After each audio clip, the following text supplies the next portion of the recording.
Iran ও Israel সংঘাত নিয়ে আলোচনা শেষ না হতেই এবার নতুন মাত্রা যোগ করেছেন আয়াতুল্লাহ আলী খামেনির জ্যেষ্ঠ নিরাপত্তা উপদেষ্টা অ্যাডমিরাল আলী শামখানি।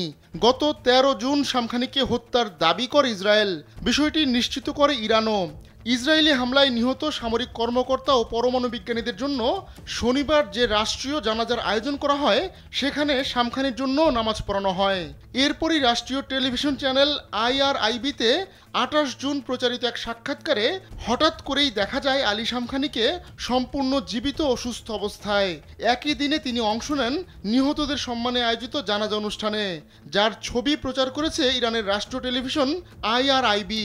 সাক্ষাৎকারে শামখানি জানান, ইসরায়েলি বিমান হামলার সময় তার বাসভবন ধসে পড়ে এবং তিনি প্রায় ৩ ঘন্টা ধ্বংসস্তূপের নিচে আটকা ছিলেন।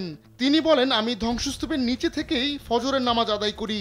প্রথমে ভেবেছিলাম এটি ভূমিকম্প, কিন্তু যখন গাড়ির শব্দ শুনি তখন বুঝতে পারি যে এটি একটি সামরিক হামলা ছিল।